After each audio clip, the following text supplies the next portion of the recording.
Hola, hola chicos, buenos días, ¿cómo están? Por favor, ¿podrían confirmar utilizando su micrófono que me escuchan bien? Buenos días, Tardes. profesor. Sí, se le Buenos días, escucha. profesor. Sí se escucha. Hola, ¿qué tal? Buenos días, muchas gracias por confirmar. Muy bien. El día de hoy, de manera extraordinaria, nuestras clases se llevan a cabo en la modalidad virtual y por esa razón estamos conectados ahora mismo en esta sesión de Teams. Muy bien, vamos a dar inicio entonces a nuestra clase. En breve voy a compartir con ustedes también mi pantalla para poder avanzar con el desarrollo de nuestra separata. A ver, un instante, por favor.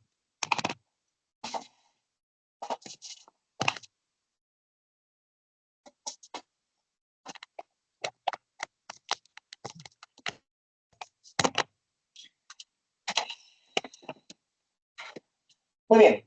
En esta semana número 10 vamos a seguir con el desarrollo de la disciplina filosófica que hemos empezado a investigar la semana pasada. En la semana anterior, en la semana número 9, empezamos el estudio de la epistemología.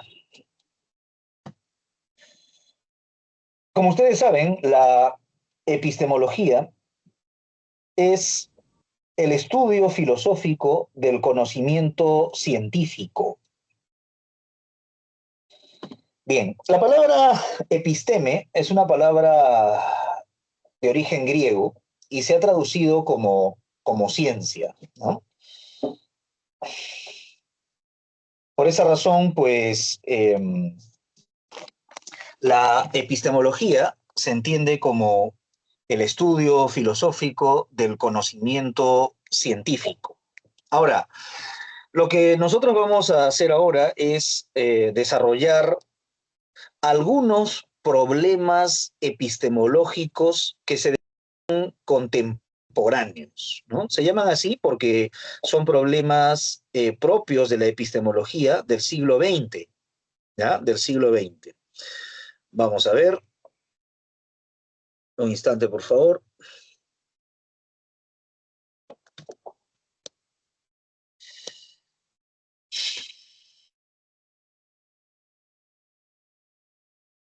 Muy bien. Me estoy conectando de otro dispositivo también para poder compartir la pantalla y con ello la separata de esta semana.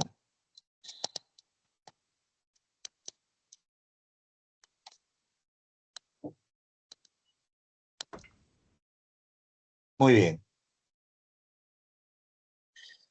Una de las primeras cosas que tenemos que distinguir para poder comprender adecuadamente los contenidos de esta semana número 10 es la diferencia que existe entre el positivismo y el Hijo mío. A ver si me ayudan con sus audios, por favor. Hay un audio por ahí que se está filtrando.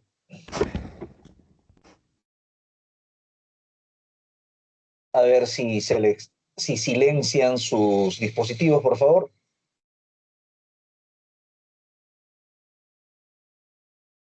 Muy bien. Entonces les decía, una de las primeras distinciones que necesitamos hacer es aquella que nos permite diferenciar entre el positivismo por una parte y el neopositivismo por otra parte. Esa distinción es la primera que vamos a hacer para poder comprender adecuadamente el desarrollo de los contenidos que corresponden a esta semana. Por favor, confirmen si pueden ver mi separata. Deberían estar viendo en este momento la separata de la semana 10 titulada Problemas epistemológicos contemporáneos. Por favor, confirmen, ¿se ve? Se ve, profesor. Sí. Se ve. Ya, excelente. Muchas gracias. Muy bien, chicos. Veamos entonces lo siguiente. Primero tenemos que distinguir entre el positivismo y el neopositivismo. Lo vamos a hacer de esta manera. Al positivismo lo voy a caracterizar con color negro y al neopositivismo lo voy a caracterizar con color azul. ¿Mm? Ahí está. Muy bien. Necesito su colaboración, por favor. Díganme, ¿quién es el fundador del positivismo? De este hemos hablado en una clase anterior. Comte. Muchas gracias. El fundador del positivismo es el filósofo francés Augusto Comte.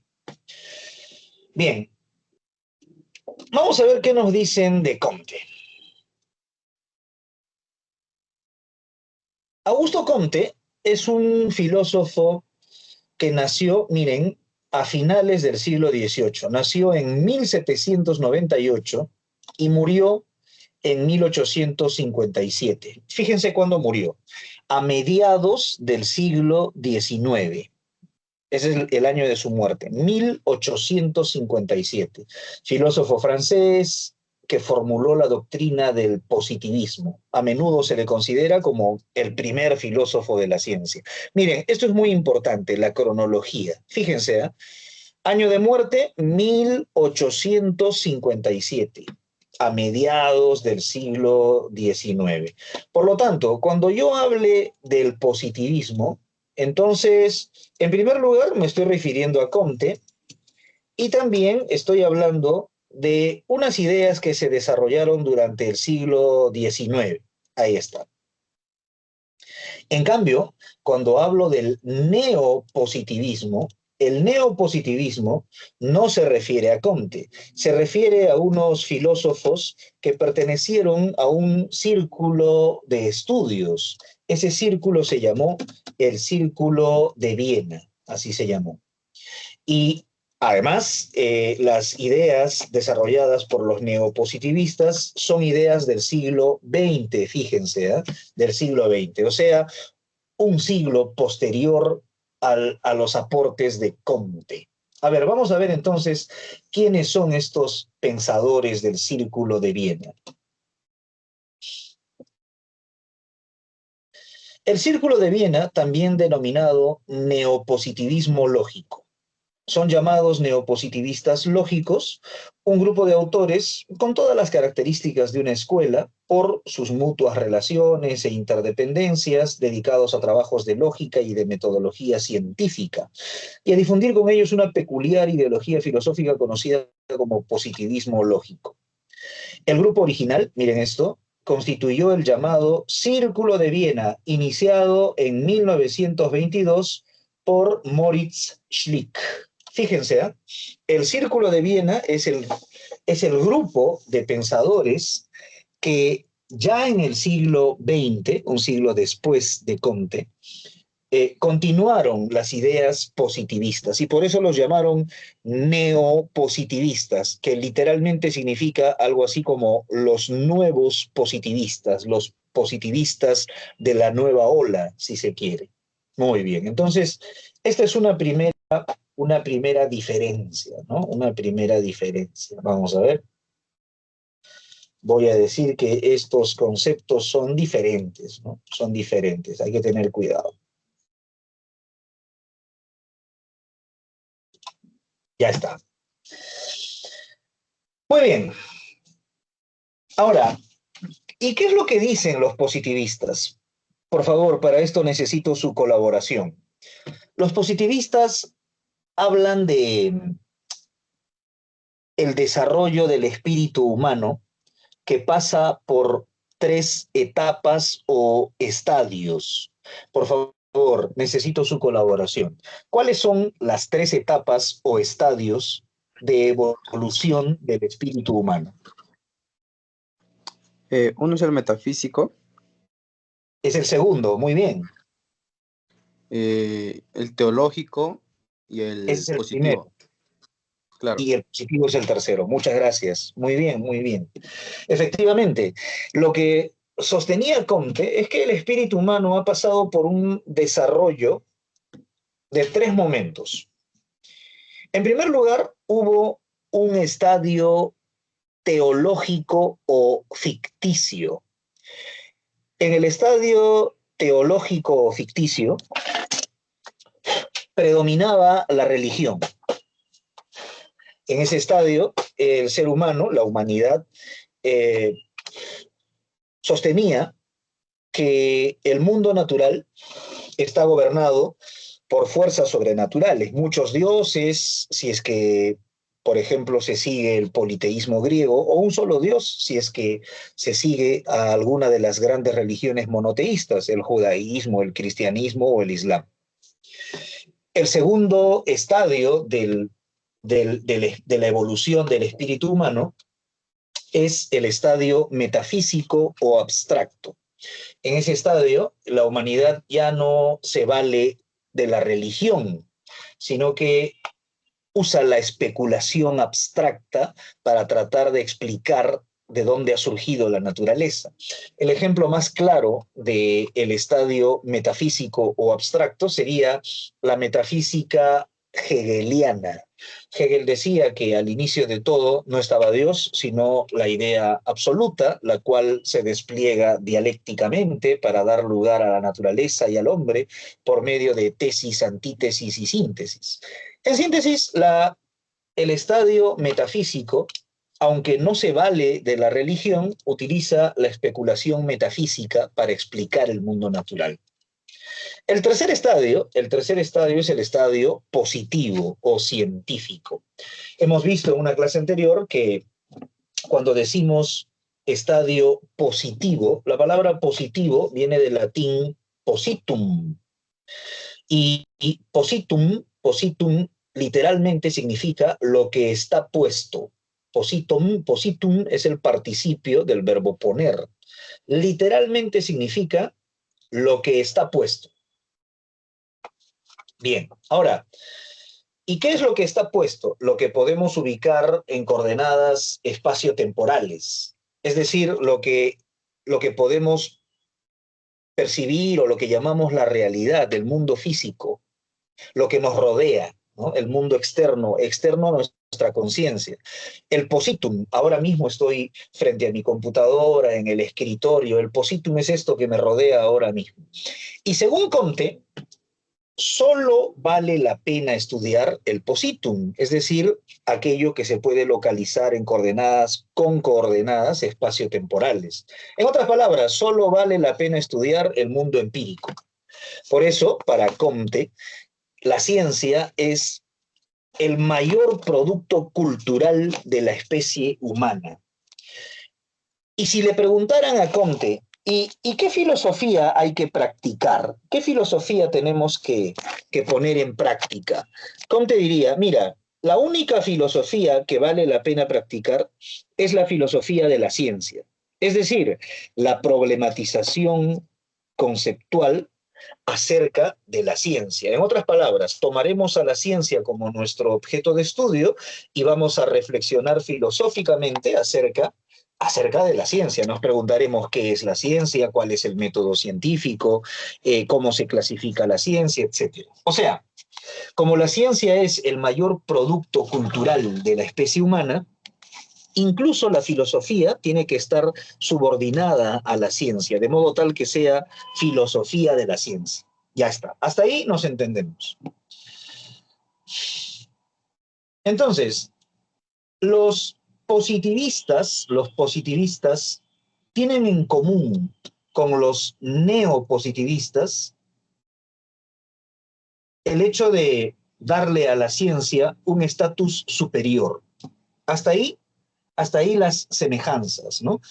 Los positivistas y también los neopositivistas consideran que la ciencia es el mayor producto cultural de la humanidad y hay que darle un lugar especial y que incluso la filosofía debe ser filosofía de la ciencia. Ahora, el problema está aquí en la palabra neopositivistas. Neopositivistas. Es decir, ¿qué cosa hace de estos pensadores que tengan ideas nuevas, ¿no? ¿Por qué se les llama neopositivistas? Ah, muy bien, ahora vamos a ver la diferencia. Necesito su colaboración, por favor. En el ámbito de la física, Hay una ley que habla de una propiedad que tienen los metales al ser sometidos al calor. Por ejemplo, ¿no? Supongamos que yo tengo una barra de plata, imaginemos, ¿no? Es una barra de plata, la someto al calor del fuego, imagínense que prendo la estufa, y bueno, entonces durante 10 minutos someto el fuego, someto el metal la plata, digamos, al calor. Díganme, ¿qué ocurre con un objeto metálico como la plata cuando se somete al calor, digamos, por 10 minutos? ¿Qué ocurre? Se dilata. Se dilata, efectivamente. Y podríamos hacer lo mismo con el oro, podríamos hacer lo mismo con el cobre y así. Entonces, ¿saben qué? Digamos que yo voy a trabajar con esta afirmación. Observen, ¿ah? Todos los metales se dilatan con el calor, vamos a suponer. Esta afirmación que están viendo ustedes aquí está representando una regularidad que ocurre en el mundo natural. A las regularidades que ocurren en el mundo natural se les llama leyes. Bueno, esta es una ley bastante conocida, ¿no?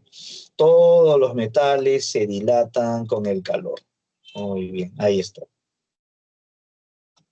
Listo.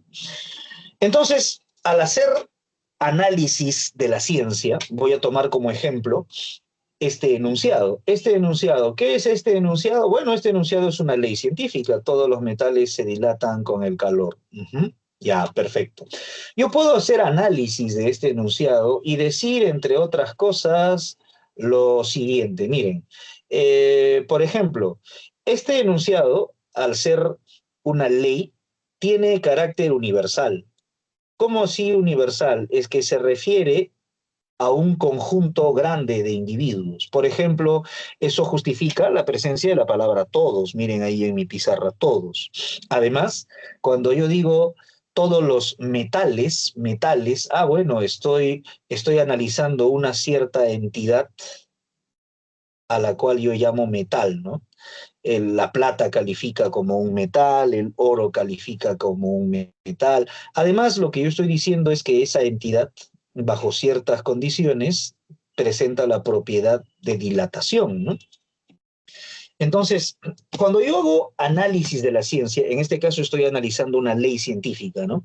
Yo digo, miren, ¿saben qué? Una ley científica tiene carácter universal, por eso aplica para todos. Además, trata de alguna entidad que existe en el mundo empírico, un metal, y además nos señala que esa entidad llamada metal, pues tiene una cierta propiedad, la de dilatarse bajo ciertas condiciones. Muy bien. Esto que estoy haciendo es análisis del conocimiento científico. El positivismo de Comte del siglo XIX diría, esta es la manera de hacer filosofía. Vamos a reflexionar filosóficamente sobre el conocimiento científico. ¿Sabes qué dicen los neopositivistas? Ellos dicen, sí, efectivamente, estamos de acuerdo. Hay que hacer análisis del conocimiento científico, pero eso sí, ya no lo vamos a hacer con el lenguaje natural. Cuando digo lenguaje natural me refiero al castellano, inglés, francés, alemán. Ya no lo vamos a hacer con el lenguaje natural. ¿Y entonces cómo lo vamos a hacer? Con el lenguaje formal. ¿Cómo así? Díganme, ¿cómo se llama este símbolo que estoy introduciendo aquí con color rojo?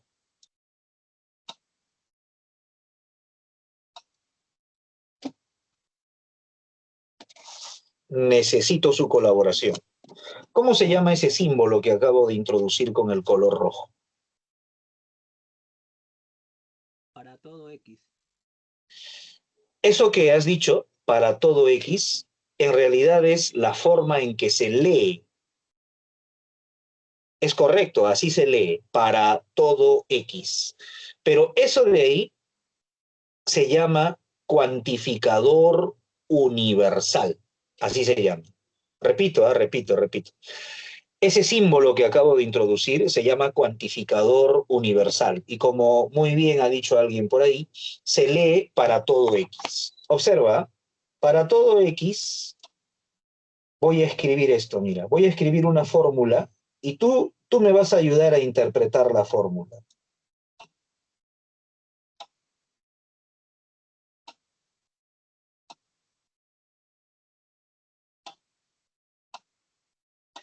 ¿Quién me ayuda? Esto que acabo de escribir es una fórmula de lógica. A ver, ¿quién me ayuda? ¿Qué significa la letra M mayúscula?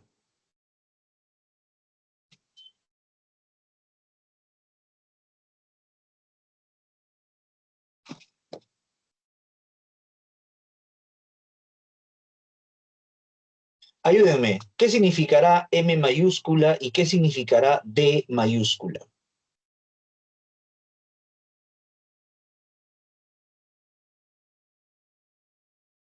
Por favor, ayúdenme.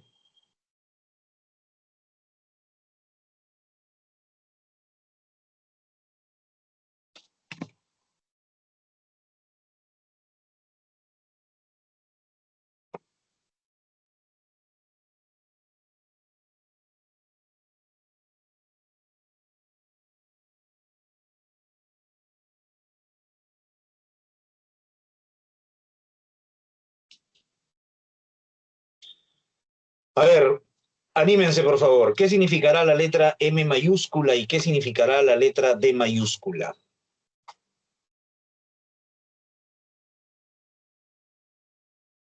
Sí, dale. Podrían ser la representación de, son los datos, ¿no? M representa los metales y D representa dilatan. Sí, así es. Como pueden ver, esto de aquí es un lenguaje simbólico, ¿no? Su compañera tiene razón cuando dice que M alude a la entidad llamada metal, D alude a la Profe, entidad yo de tengo una... dilatación. Adelante. Profe, Sí, yo tengo dale. una, ¿cómo poder decirlo, no? Si M es un metal, ¿no? Entonces, D es dilatación, ¿no? Entonces, si M es un metal, entonces se dilata. Eso quiere decir. Más o menos, más o menos. Mira, claro, lo que estás haciendo es tomar esta flecha y la estás interpretando adecuadamente como el operador condicional. Ese operador condicional se lee como tú has dicho. Si M, entonces D. Pero vamos a precisar un poquito. La idea es esta, mira. ¿Cuál es tu nombre, tú que acabas de hablar? Alexis, profe. Alexis. Mira, Alexis, es correcto lo que tú dices. Si M, entonces D, pero precisemos. Si X, mira, si X tiene la propiedad M de ser metal, entonces X tiene la propiedad D de dilatarse. Y como eso cumple para todo X, en el fondo lo que estás diciendo aquí es todos los metales se dilatan con el calor. O sea, la fórmula que acabo de escribir con color rojo es una manera distinta de expresar lo que está escrito a la izquierda con color negro. Todos los metales se dilatan con el calor. Claro, ¿no? Nuevamente, miren, ¿eh?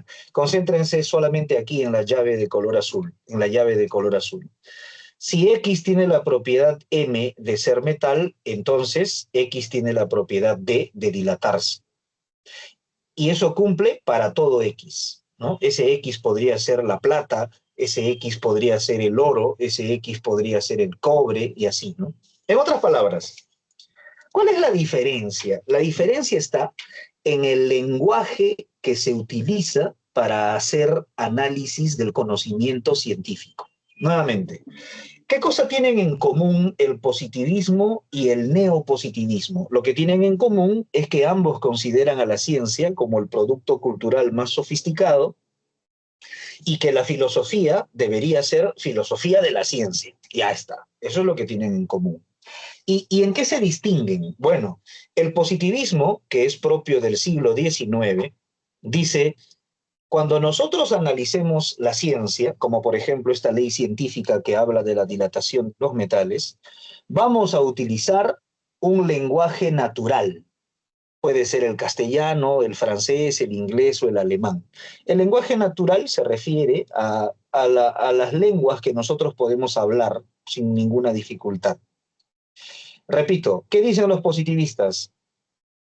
Cuando se trate de analizar el conocimiento científico, el instrumento que vamos a utilizar para dicho análisis será el lenguaje natural.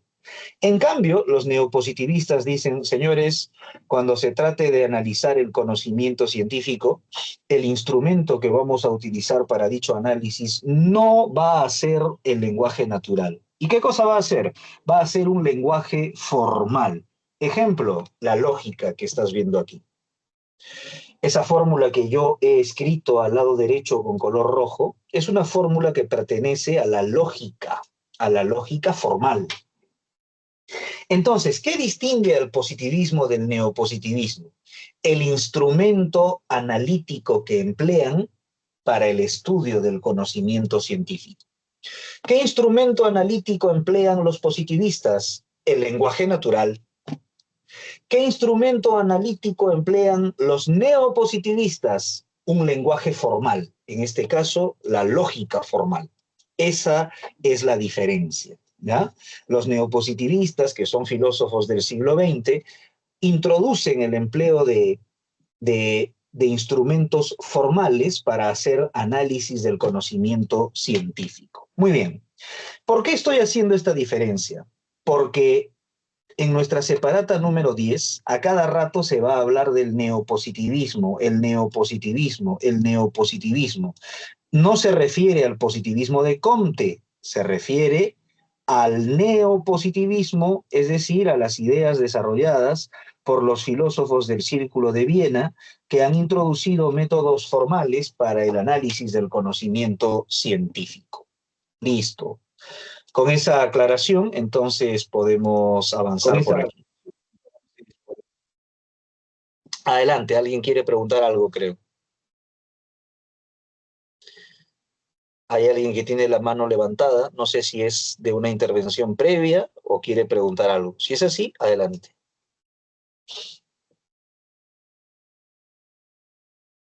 Ya, muy bien. Veamos entonces. En el siglo XX, miren, el enfrentamiento entre el neopositivismo del Círculo de Viena y el pospositivismo con Popper a la cabeza supuso el debate de importantes problemas en la epistemología contemporánea, la inducción y el método, la demarcación científica y además el progreso de la ciencia. Por eso era importante hacer esta distinción. Yo te sugiero que le hagas una captura a esa distinción entre el positivismo y el neopositivismo para que entiendas la diferencia. Te repito que de ahora en adelante vamos a hablar del neopositivismo. Todo lo que digamos, todos los problemas que abordemos van a tener alguna solución propuesta por los neopositivistas. Muy bien. Empecemos con el primero, el problema de la demarcación. Ahí está. El problema de la demarcación. Dice, este problema puede ser entendido como el problema por antonomasia de la epistemología, o sea, como el problema más distintivo, como el problema paradigmático, el problema propio de la epistemología. Se plantea fundamentalmente de la siguiente manera. Así, miren, por favor, subrayen o resalten esa parte que yo he resaltado con amarillo.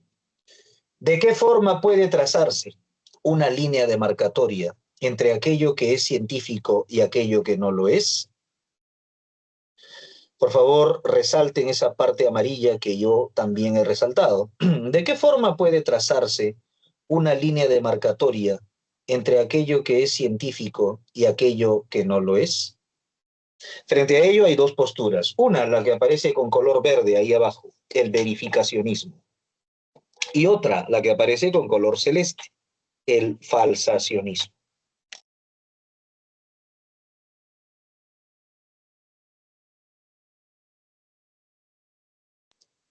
Muy bien.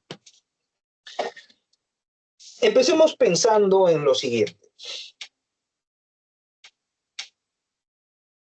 La palabra demarcar literalmente significa delimitar. Por ejemplo, si tú y yo tuviéramos propiedades en la selva, imagínate, son propiedades enormes de tierra, y vamos a suponer que somos vecinos. Para no entrar en líos territoriales, tenemos que demarcar tu predio del mío, tu propiedad de mi propiedad. ¿Y cómo vamos a demarcar tu propiedad de la mía? ¿Cómo la vamos a delimitar? Podríamos construir, por ejemplo, un muro o de repente una cerca, en fin, ¿no? Eso es demarcar. ¿Por qué les hablo de esto? Porque lo que nosotros vamos a ver aquí también es una demarcación, pero ya no es una demarcación territorial, geográfica, es una demarcación conceptual. En otras palabras, ¿cómo vamos a poner un límite conceptual entre aquello que es ciencia y aquello que no lo es? Eso es demarcar, pero demarcar conceptualmente, ¿no? Demarcar conceptualmente. A ver, les voy a poner un ejemplo.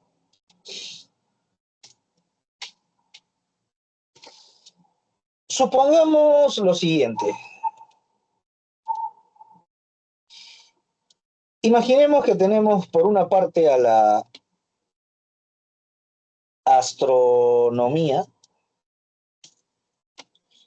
y por otra parte a la astrología. Tenemos que demarcar estos conceptos.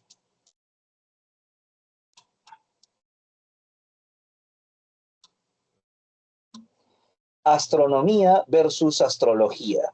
Ayúdame, ¿cuál es la ciencia y cuál es la pseudociencia?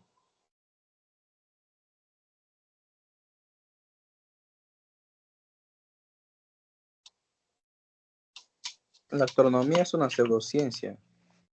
La astronomía es una pseudociencia. La astronomía es la ciencia y la astrología es la pseudociencia. Así, Ah, ya, ya. Ya, sí, mejor. sí. Como pueden ver, son dos términos bastante parecidos, ¿no? Ambos hablan de los astros. Sí, su Así, compañero que intervino tiene razón en lo que dice.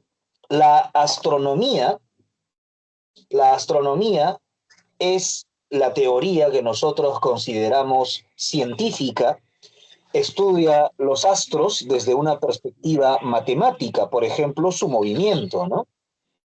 A ver, para formarnos una idea.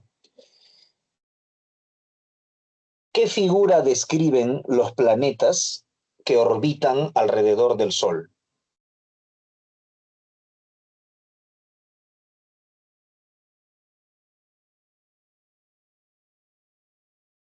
Ayúdenme. ¿Qué figura, qué figura describen los planetas que orbitan alrededor del Sol? una circunferencia, ¿no? Ya, mira, esa idea es una idea Bueno, es como loco. si, pero sería un poco, o sea, no se podía verificar si de verdadmente es una circunferencia. Ya, mira, vamos a ponerlo de esta manera.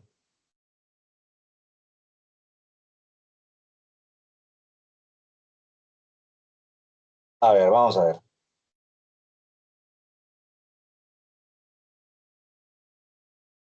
Primero les voy a mostrar el modelo geocéntrico, ¿ya? El modelo geocéntrico. Les voy a poner todo el panorama completo.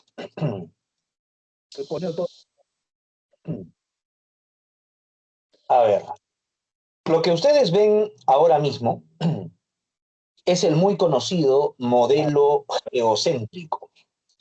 Se llama modelo geocéntrico porque afirma que el centro es la Tierra. Geo o gea es el prefijo de tierra. Ya, les cuento, este modelo fue propuesto en la antigüedad por un astrónomo llamado Ptolomeo, un griego. El griego llamado Claudio Ptolomeo propuso este modelo. ¿Saben cuándo? En el siglo I después de Cristo. O sea, hace más de 2000 años. Bueno, hace más no, hace casi 2000 años. A ver, vamos a ver, ¿ya?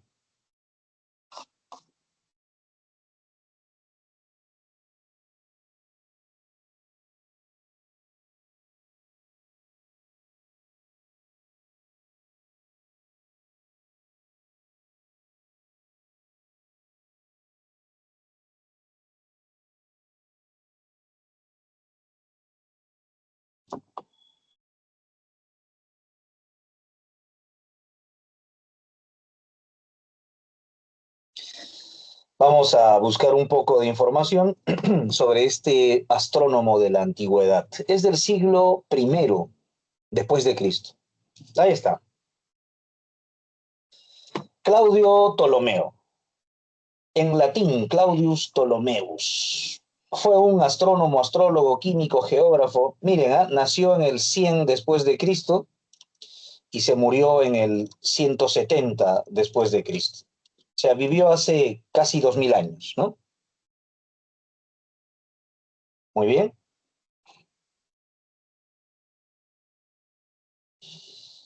Ptolomeo, fíjense aquí, fue el principal responsable de la cosmología geocéntrica que prevaleció en el mundo islámico y en la Europa medieval. El principal responsable de la cosmología geocéntrica, es decir, de la concepción que dice que la Tierra es el centro del universo. En otras palabras, él es el que propuso este modelo. Este es el modelo de Claudio Ptolomeo. Ya, escuchen, ¿eh? Ptolomeo pensaba que la Tierra es el centro y que todos los cuerpos giran alrededor de la Tierra en órbitas circulares y perfectas. O sea, tal como están viendo ahí en la figura. Hasta el Sol, ¿no? Fíjense, el Sol también gira alrededor de la Tierra y lo hace describiendo una trayectoria circunferencial, ¿no? Así pensaba que estaba estructurado el universo Ptolomeo, ya está. Ahora, tuvieron que pasar aproximadamente 1400 años para que aparezca otro personaje. Este otro personaje se llama Nicolás Copérnico. Nicolás Copérnico es un astrónomo del Renacimiento. Este astrónomo es el que propuso de manera sistemática, por medio de un tratado que publicó, una estructura diferente para el universo. Una estructura que se conoce hoy como la estructura heliocéntrica del universo, del griego helios. Helios significa sol. A ver, miren, Nicolás Copérnico. Nació el 19 de febrero de 1473. Mira cuánto tiempo ha pasado desde Ptolomeo, ¿no? Ha pasado bastante tiempo desde Ptolomeo. Nació en 1473 y murió en 1543. O sea, este tipo ha vivido unos 1400 años después de Ptolomeo. Fue un polímata renacentista, matemático, astrónomo, etcétera, etcétera, etcétera, ¿no? Ahí está. Formuló, miren, la teoría heliocéntrica del sistema solar. El prefijo griego helios se refiere al Sol. Él formuló la teoría heliocéntrica del sistema solar. ¿Y cómo sería ese modelo heliocéntrico? Bueno, ese modelo heliocéntrico sería así, miren.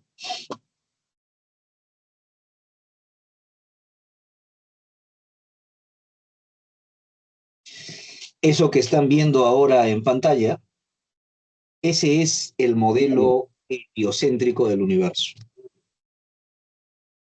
El Sol está en el centro, fíjense, ha desplazado a la Tierra como el centro del universo.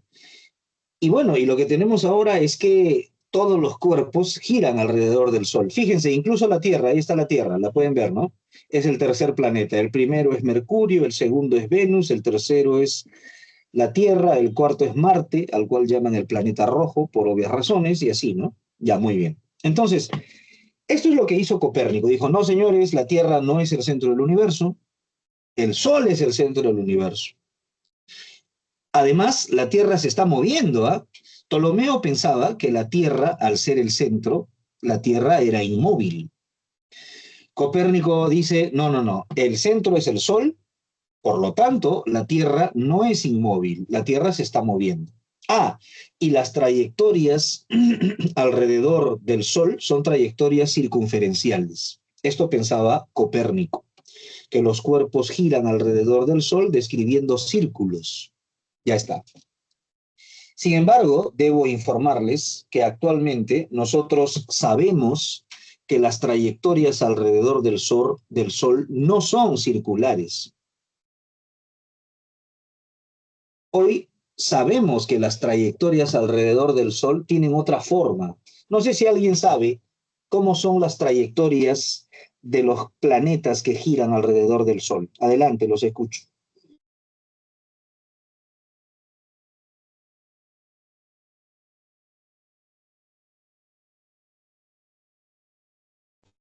Creo que son ovaladas. Hay momentos donde la Tierra está un poquito más cerca del Sol y un momento donde más se aleja.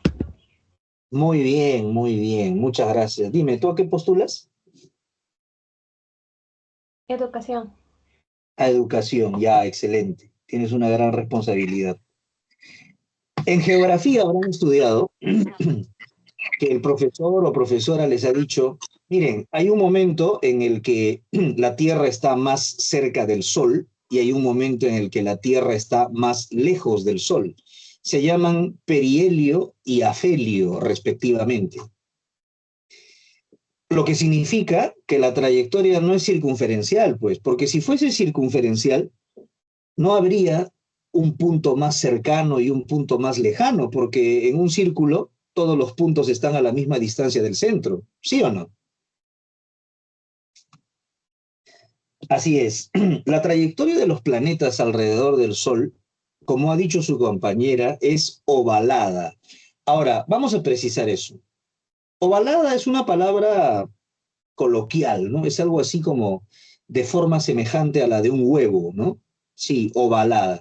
La palabra precisa es elíptica, una trayectoria elíptica. Y bueno, para saber cómo es una trayectoria elíptica, tendrías que buscar qué cosa es una elipse, ¿no? A ver, vamos a ver. Una elipse es una figura geométrica. A ver, eso que su compañera ha dicho usando una palabra coloquial, ¿no? Ovalada. Sí, está bien, vamos a precisarlo. Es una trayectoria elíptica. Elíptica. Así es, van a ver que esa figura geométrica se asemeja a algo, ¿no? A un huevo. Ahí está. Incluso, si ustedes ven ahora mismo mi pantalla, deben ver una simulación. Hay una simulación ahí en la parte derecha. Está en movimiento, ¿no? Esa simulación en la parte derecha está en movimiento. Eso es una elipse, lo que tienen ahí a la derecha. Oigan, la circunferencia tiene un centro, claro. La elipse no tiene centro.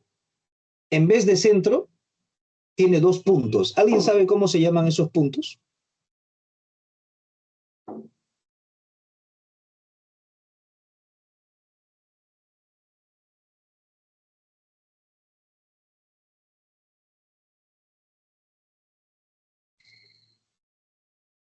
¿Alguien sabe cómo se llaman esos dos puntos?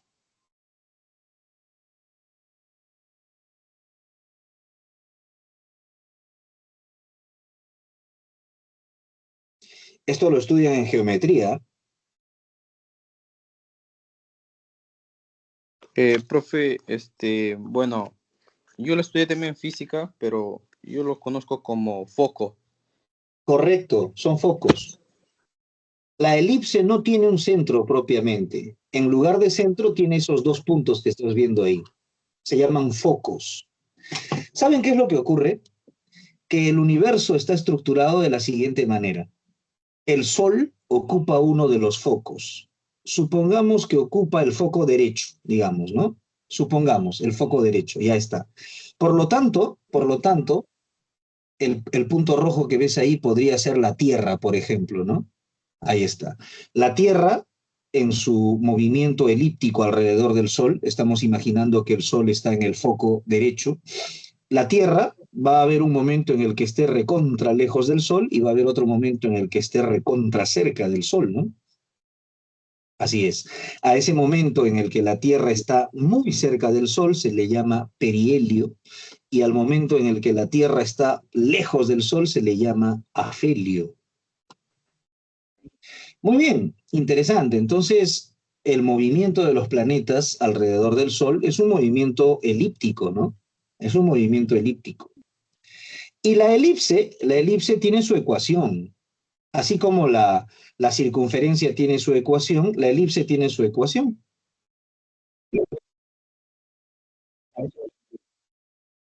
Uno puede estudiar matemáticamente la elipse. Fíjense, aquí tenemos una imagen, ¿no? Ahí está. Considerando el foco 1 y el foco 2, yo puedo calcular, ¿no? Puedo calcular la posición de un cuerpo alrededor de la elipse, en fin, ¿no? O sea, yo puedo hacer un estudio matemático de esta figura, claro, porque es una figura geométrica, ¿no? Ya. ¿Por qué te estoy hablando de todo esto? Ya. Porque la astronomía, como muy bien ha dicho una de sus compañeras, la astronomía es una ciencia, y es una ciencia que estudia a los astros desde una perspectiva matemática. Por ejemplo, para estudiar el movimiento planetario, tiene que estudiar la ecuación de la elipse. Entonces, mira cuánto hemos avanzado en lo que respecta al conocimiento, ¿eh?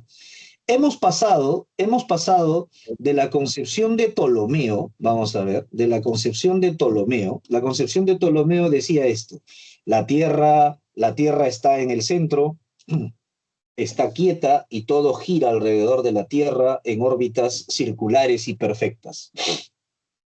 Eso que les estoy mostrando ahí, esto es lo que decía Ptolomeo. La Tierra está en el centro, está quieta y las órbitas son circulares.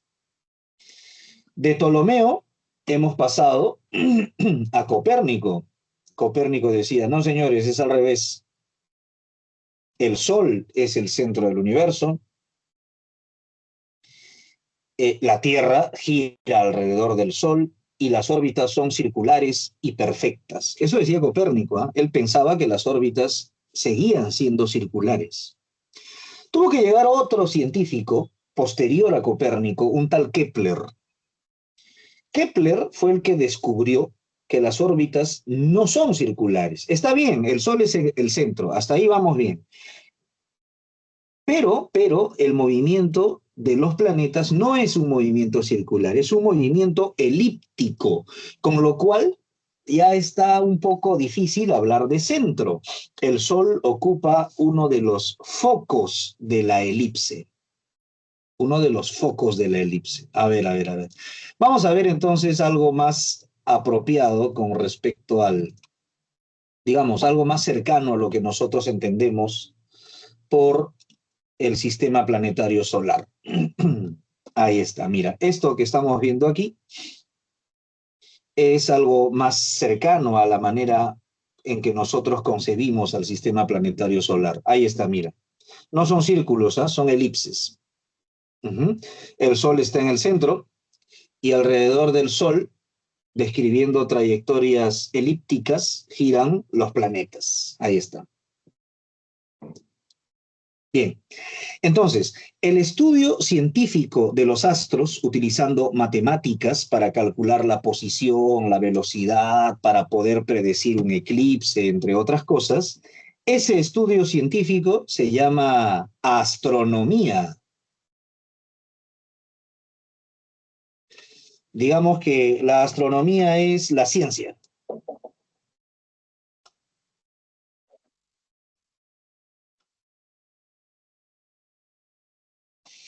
¿Y la astrología, qué cosa sería? La astrología sería la pseudociencia. El prefijo pseudo significa falso, ¿no? Algo así como la falsa ciencia. Tiene aspecto de ser ciencia, pero no lo es. Ya está. Ambas hablan de astros, ¿eh? Eso es lo que puede confundir a la gente, ¿no? Astronomía, astrología. Ambas hablan de astros. Ya está.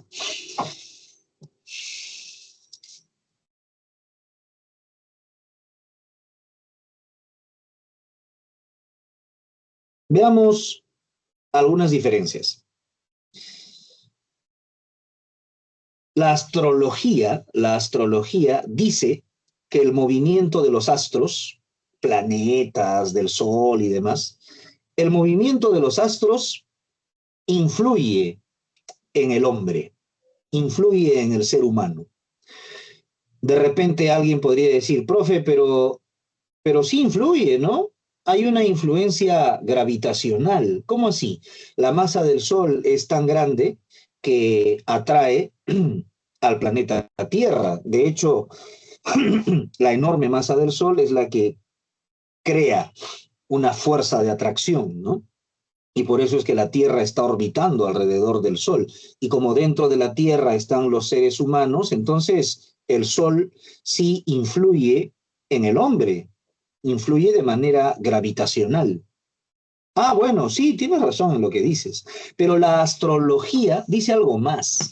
La astrología dice que el movimiento del Sol y de los planetas no solamente influye en términos gravitacionales, sino que también puede influir en tu conducta, puede influir en tu vida académica, en tu vida laboral e incluso en tu vida amorosa. O sea, la astrología, la astrología es un poco más audaz, ¿no? Nos dice, mira, sí, sí, hay una influencia, pero no es solo una influencia gravitacional. Es una influencia que también tiene que ver con la vida de las personas, su vida académica, su vida laboral e incluso su vida sentimental. Por eso, cuando un astrólogo te dice, te voy a leer tu carta astral, por cierto, te cobran para elaborar tu carta astral, ¿no? Te dicen, ¿en qué fecha has nacido? Y tú le dices, ¿no? El 28 de julio del año 2005, supongamos. 28 de julio del año 2005. Veamos cómo estaban alineados los planetas en esa época. La idea detrás de la astrología es que el movimiento y la posición de los planetas en la fecha de tu nacimiento determina un cierto tipo de conducta o de temperamento para ti. Por eso es que eres Aries, Piscis, Géminis, en función de la fecha de tu nacimiento. Como pueden ver, la astrología es pseudocientífica porque hace afirmaciones que no tienen evidencia empírica. ¿Saben qué es lo curioso? Que a la gente le encanta la astrología. La astrología tiene muchos seguidores, sobre todo entre gente no educada. Yo sé que conoces en tu ámbito de amigos, en el círculo familiar, alguna persona devota de la astrología. Y te dice, no, sí, yo soy signo de fuego, ascendiente en Escorpio, por eso me llevo bien con tal y con cual. Habría que ver cuál es tu ascendente o tu descendente. Pero, ¿cuántos devotos de la astrología conoces? Cuando la gente quiere familiarizarse un poco con la astronomía, descubre que tiene que aprender matemáticas. Ahí nomás ya se fueron el 80% de los interesados. Además de aprender matemática, tienes que hacer trabajo experimental, tienes que observar en el telescopio, tienes que hacer registros de los movimientos de los planetas, y cuando te das cuenta de que la astronomía requiere educación, requiere sistematización, requiere matemática, la gente abandona la astronomía. Muy pocas personas se dedican a ella. En cambio, la astrología no te pide nada, ¿no? Solamente te pide una creencia mágico-religiosa en que la posición de los planetas influye en tu vida, incluso en tu vida amorosa, ¿no? Es curioso, pero la gente, mucha gente, está convencida de que la posición de los planetas al momento de su nacimiento repercute en si van a encontrar pareja o no.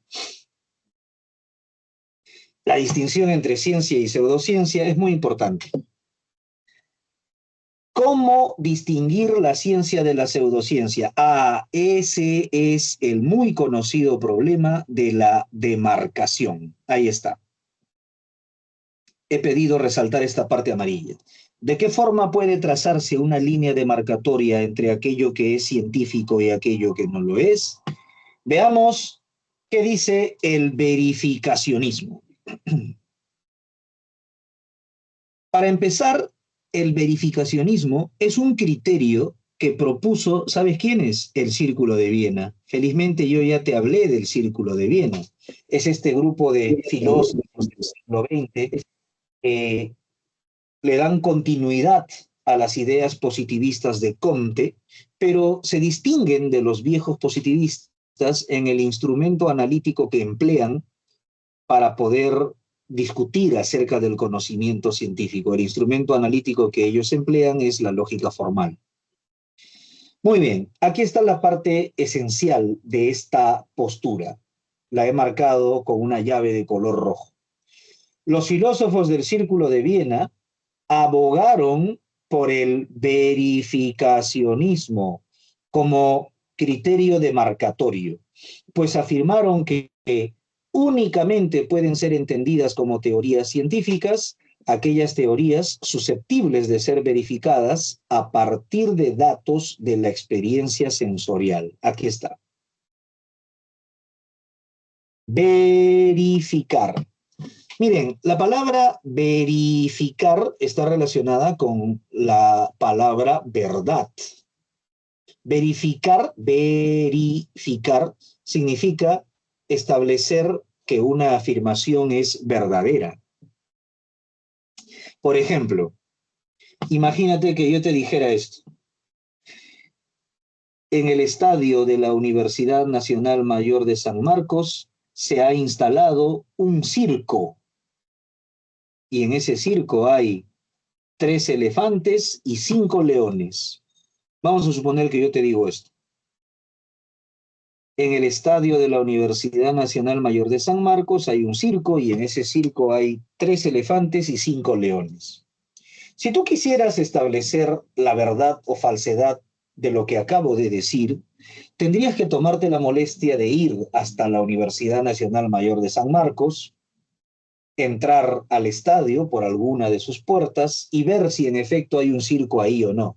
Imagínate que por alguna razón hay un circo, no sé, pues vamos a suponer que la universidad le alquiló ese espacio a un circo ruso que trajo bestias del África como elefantes y leones. Si tú ves ahí a los elefantes y a los leones, entonces acabas de verificar lo que yo te dije. Es decir, lo que yo te dije se convirtió en una afirmación verdadera. ¿Por qué? Porque lo que yo te dije coincide con lo que tú estás viendo en la realidad. En eso consiste verificar, ¿no? Verificar. Ya, muy bien. Los filósofos del Círculo de Viena dicen, ¿quieres saber cuándo una afirmación es científica y cuándo no lo es? Muy fácil. Una afirmación es científica si es que se puede verificar. Es decir, si lo que dice la afirmación se puede contrastar con los hechos del mundo empírico y entonces encontrar que en efecto hay una correspondencia. En otras palabras, una afirmación es científica si es que hay alguna manera de disponer la experiencia de modo tal que la afirmación que estamos discutiendo sea verdadera. Eso es. Ejemplo. Vamos a suponer que yo soy nutricionista. Y entonces te digo, mira, a mi consulta ha llegado un niño con su madre.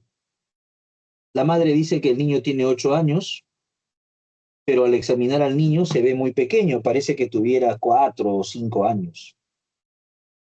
Asimismo, he visto que el niño tiene un vientre ligeramente pronunciado, tiene una barriguita un poco hinchada.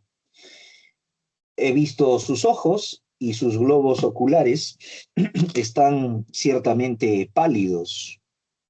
Asimismo, he notado que este niño, de cabello negro, tiene en la punta de sus cabellitos algo de decoloración. Su cabello, que normalmente es negro en la raíz, en la punta de los cabellitos está un poco decolorado, se ve de color marrón, como si fuera paja.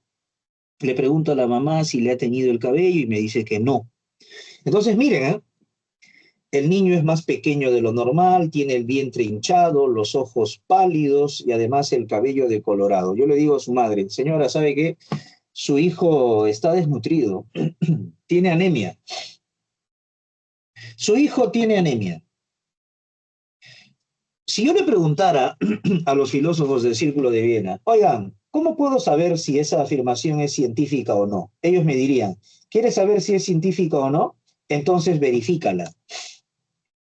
Si la puedes verificar, entonces es una afirmación verdadera. Si puedes establecer su verdad, es una afirmación verdadera. Yo le he dicho a la mamá del niño que el niño tiene anemia. La mamá me pregunta, ¿y qué es la anemia? Yo le digo, mire, la anemia se define como el bajo nivel de hierro en sangre.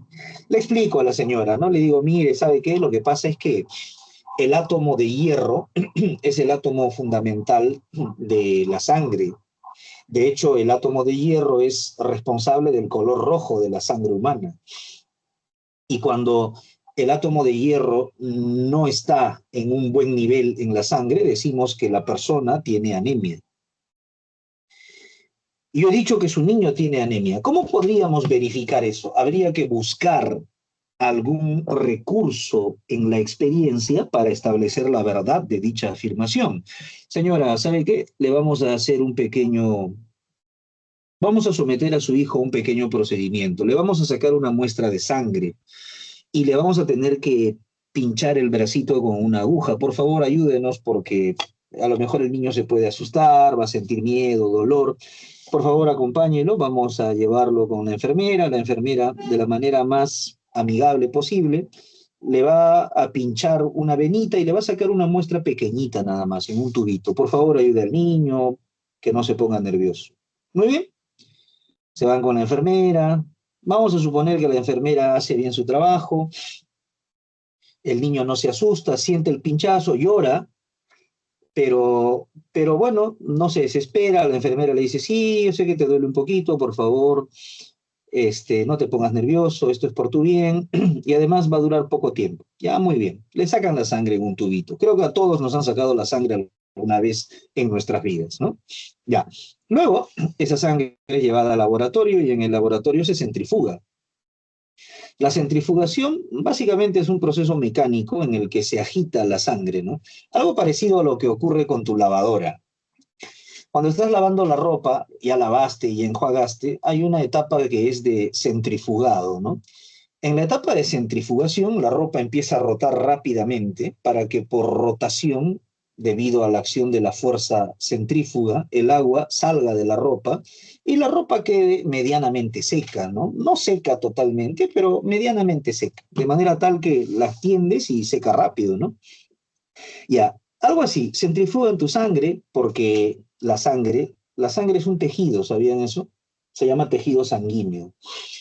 Es un tejido, se llama tejido sanguíneo, es un líquido viscoso, ¿no?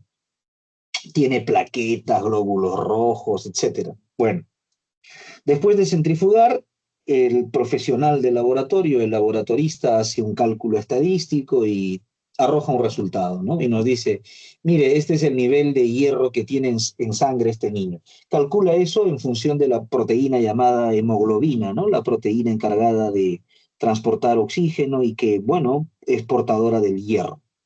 Al final me arrojan el resultado y efectivamente, ¿no? Los niveles de hierro en sangre del niño están por debajo de los niveles normales de un niño.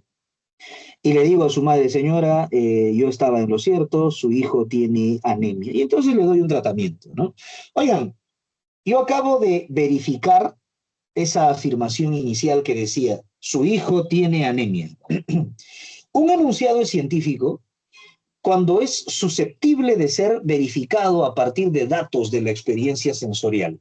Hasta ahí nos entendemos. Y el criterio parece bastante bueno, ¿no?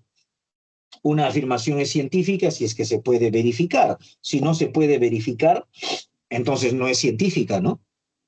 Será pseudocientífica, claro, ya muy bien. Tiene mucho sentido lo que estamos diciendo. Hasta ahí el principio de verificación queda clarísimo.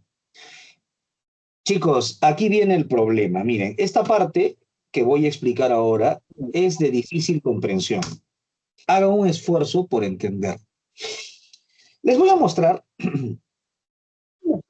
otra afirmación científica, ¿ya? Otra afirmación científica. A ver, ¿cuál será?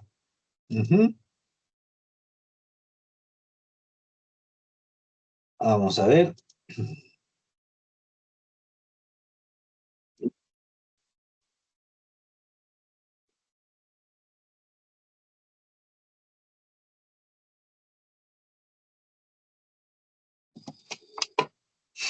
Esta es la afirmación científica que les voy a mostrar. Se llama ley de gravitación universal. Ahí está. Mírenla un ratito. Vamos a leer juntos. La ley de gravitación universal es una ley en la mecánica clásica que describe la fuerza o interacción gravitatoria entre distintos cuerpos con masa. Fue formulada por Isaac Newton en su libro Philosophiae Naturalis Principia Mathematica. Esa ley de gravitación universal es un enunciado científico. No es un enunciado científico cualquiera, es un enunciado científico de máxima importancia. Básicamente, es la ley que dice que dos cuerpos cualesquiera en el universo se atraen. Nuestros dos cuerpos cualesquiera son este cuerpo azul de masa M1 y el cuerpo verde de masa M2. Dos cuerpos cualesquiera en el espacio se atraen con una fuerza F, por acción y reacción, F1 y F2 son iguales. Se atraen con una fuerza F que es directamente proporcional al producto de las masas, M1 y M2 multiplicadas, e inversamente proporcional al cuadrado de la distancia. La distancia en este caso es R, por eso debe ser dividido entre R al cuadrado. Eso que están viendo ustedes ahí es una proposición científica, y no es una proposición científica cualquiera, no es un enunciado científico cualquiera, es nada más y nada menos que la ley de gravitación universal, un enunciado científico de máximo nivel. Fue propuesto por Newton. Muy bien, vamos a trabajar con eso.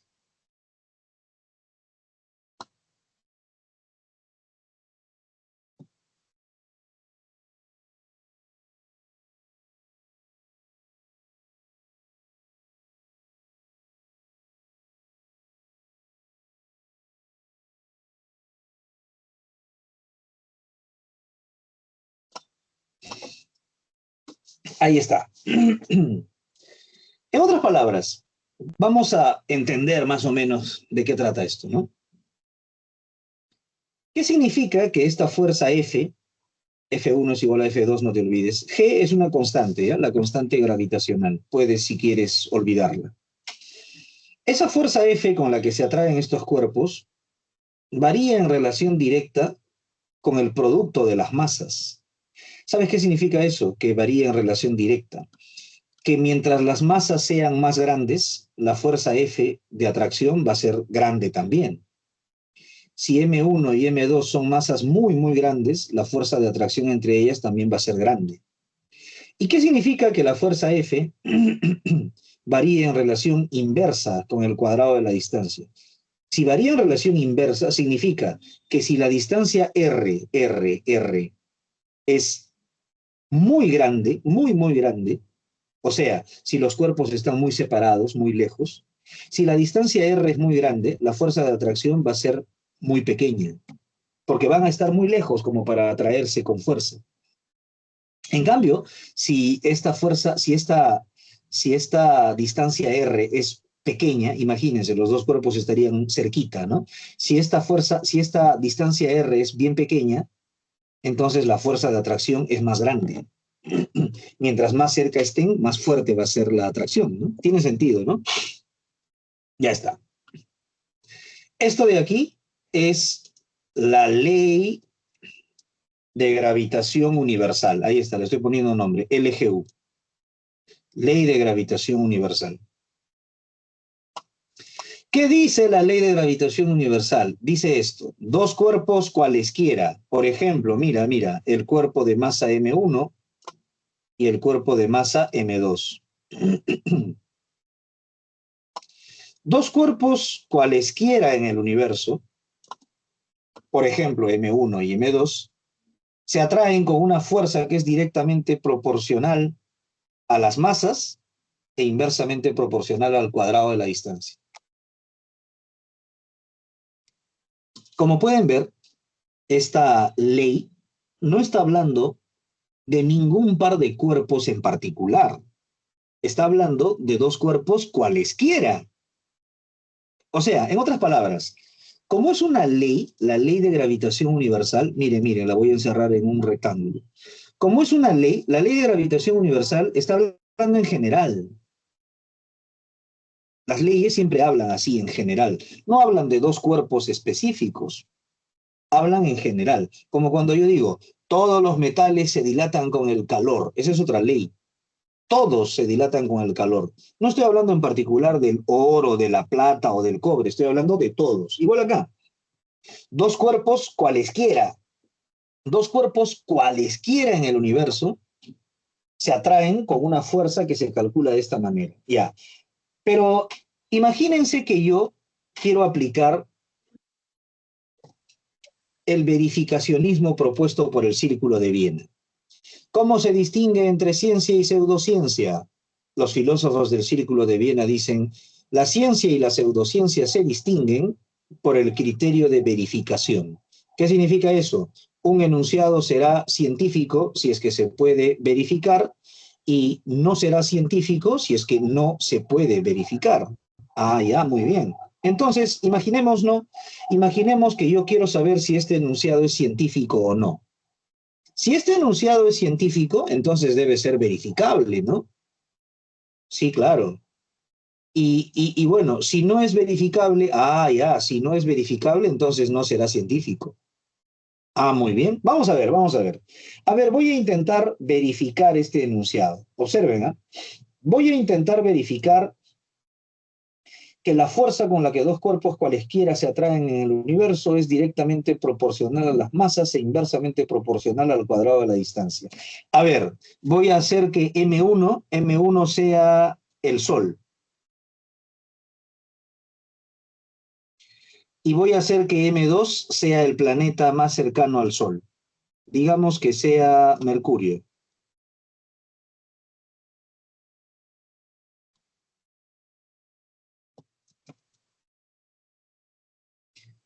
El Sol y Mercurio. Ahí está. Voy a verificar para el Sol y para Mercurio. Analizo la masa del Sol, la masa de Mercurio, y entonces descubro que sí, efectivamente, esto se cumple, es verdad. Esta relación se cumple para el Sol y para Mercurio. La fuerza de atracción entre el Sol y Mercurio depende de sus masas y de la distancia a la que se encuentran el Sol y Mercurio. Ah, muy bien. Acabo de verificar que cumple para el Sol y para Mercurio, pero si cumple para un par de cuerpos cualesquiera, entonces también debe cumplir para el Sol y para Venus, que es el siguiente planeta, ¿no? Hago el cálculo correspondiente y descubro que sí cumple. Ah, muy bien. Entonces también cumple para el Sol y para Venus. Pero como la ley de gravitación universal dice que cumple para cualquier par de cuerpos, entonces también debe cumplir para el Sol y para la Tierra, ¿no?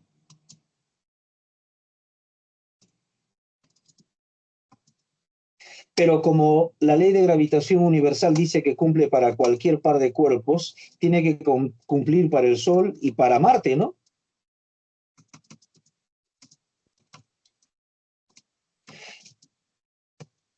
Y hasta que se me van a acabar los planetas, ¿no? Se me van a acabar los planetas, miren.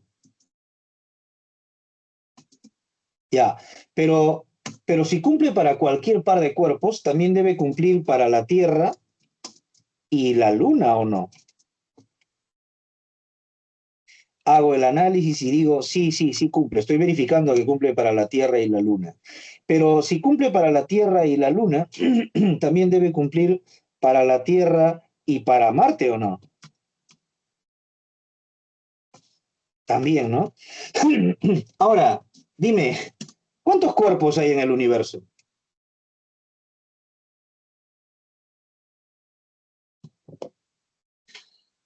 La Tierra, Mercurio, Venus, Marte, el Sol, la Luna, pero también cuenta como un cuerpo el celular que está en mi bolsillo. Claro que ese celular tiene una masa muy pequeña comparada con la masa del Sol o de la Tierra, pero si es un cuerpo, entonces mi celular y la Tierra también se atraen, ¿no? Sí, claro, de hecho, por eso es que si yo dejo caer mi celular desde el piso 10 de un edificio, choca con el piso, ¿no? Entonces también debería cumplir para mi celular y para la Tierra. Y también debería cumplir para mi celular y tu celular. Y también debería cumplir para tu celular y la moneda de 5 soles que tengo en mi bolsillo. Y así. La pregunta es, ¿cuándo vas a terminar? ¿Cuántos cuerpos crees que hay en el universo? Ahora, haz análisis combinatorio.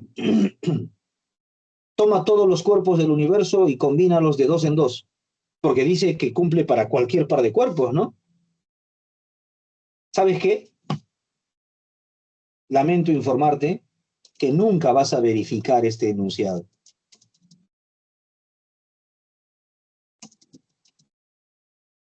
Nunca, nunca podremos verificar este enunciado. Yo sé que suena raro, suena medio extraño, ¿no? Pero nunca podremos verificar la ley de gravitación universal. ¿Saben por qué? Porque la ley de gravitación universal está hablando en términos generales. Te puedes pasar la vida entera verificando con todos los cuerpos del universo. Nunca vas a poder verificar eso. Ahora, si nunca vamos a poder verificar la ley de gravitación universal, de acuerdo con lo que proponen los filósofos del Círculo de Viena, si no podemos verificar la ley de gravitación universal, te pregunto, ¿la ley de gravitación universal será científica?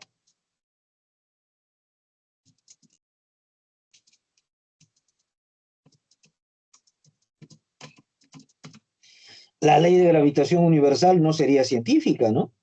Porque recuerda que para los neopositivistas solamente es científico un enunciado si es que se puede verificar. Eso está acá, mira.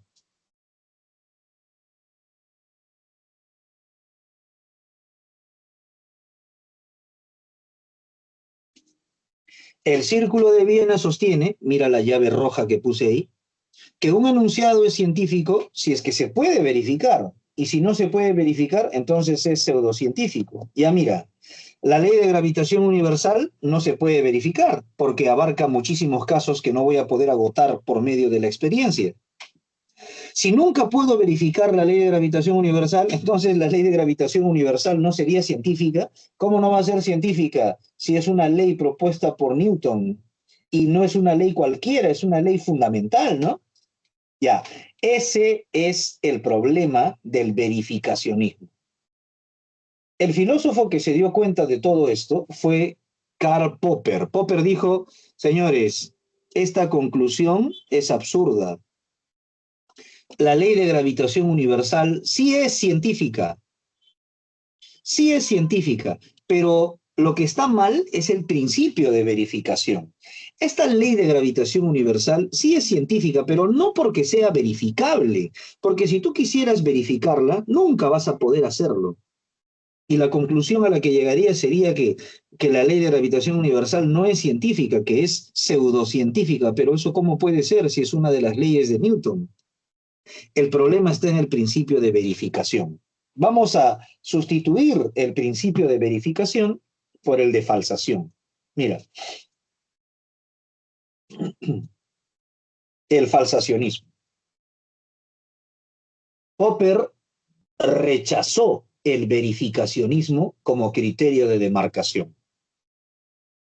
Quiero que te concentres aquí, mira.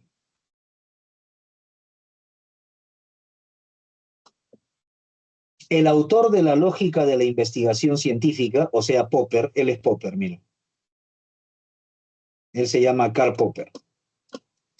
El autor de la lógica de la investigación científica defiende el falsacionismo o refutacionismo como criterio de demarcación. Según él, son científicas aquellas teorías con respecto a las cuales puede hacerse el intento de testearlas, falsarlas o refutarlas. En cambio, no serán científicas aquellas teorías para las cuales no se pueda siquiera pensar en una situación en la que serían refutadas. Vuelve a pensar en eso.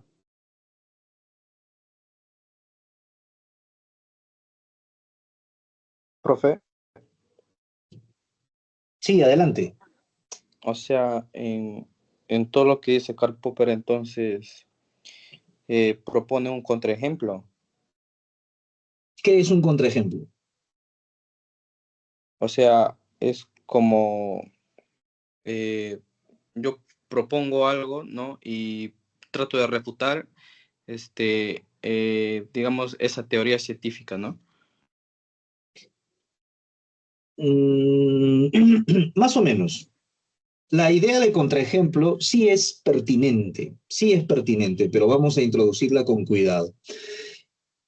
Lo que podría decirte es que sí, Popper considera la posibilidad de los contraejemplos y vamos a ver cómo, ¿ya? Vamos a ver cómo, ya. A ver, nuevamente. Para Popper, el autor de la lógica de la investigación científica, o sea, Popper, defiende el falsacionismo o refutacionismo como criterio de demarcación. Según él, son científicas aquellas teorías con respecto a las cuales puede hacerse, mira, el intento de testearlas, falsarlas o refutarlas. En cambio, no serán científicas aquellas teorías para las cuales no se pueda siquiera pensar en una situación en la que serían refutadas. A ver, vamos a ver.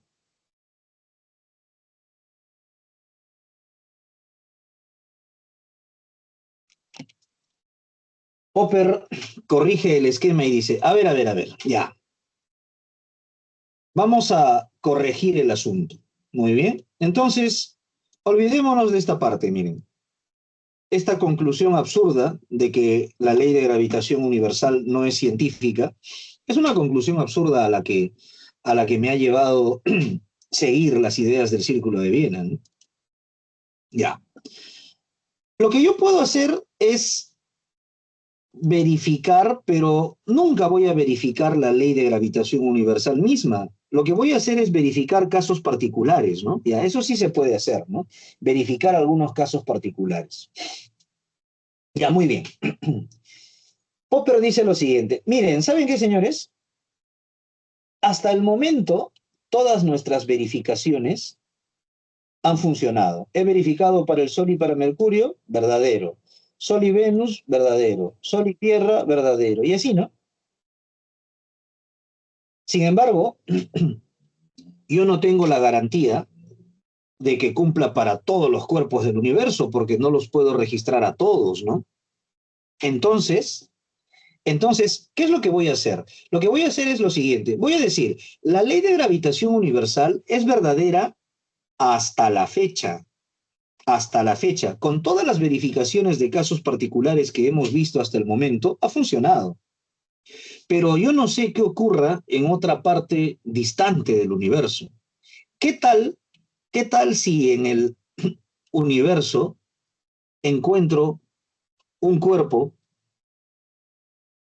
al cual vamos a llamar el cuerpo X y otro cuerpo al cual vamos a llamar el cuerpo Y? Vamos, adelante. ¿Alguien quería decir algo?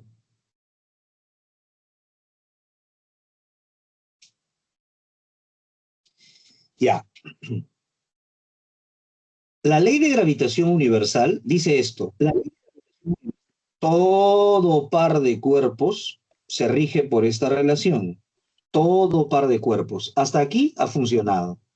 Pero si yo encontrara en el universo un par de cuerpos X y Y que al evaluar con esta relación no satisface dicha relación, entonces, ¿saben qué voy a decir? Voy a decir que aquí es falso, ¿no?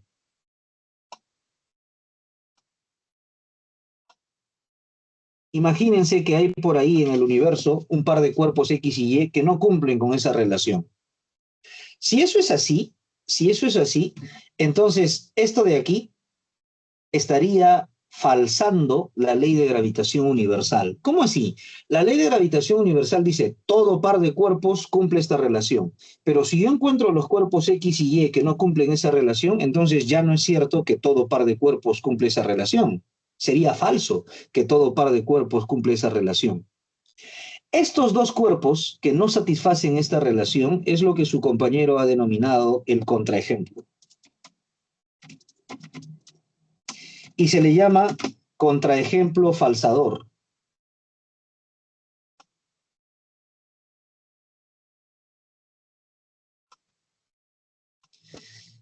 Contraejemplo o ejemplo en contra, ¿no?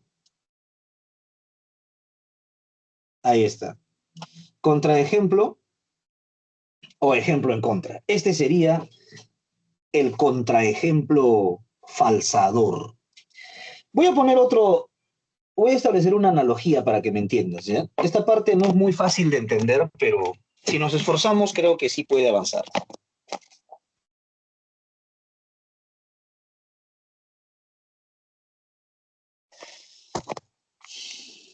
Vamos a suponer lo siguiente. Vamos a suponer que yo te digo a ti que yo soy un hombre que dice la verdad. Soy un hombre veraz.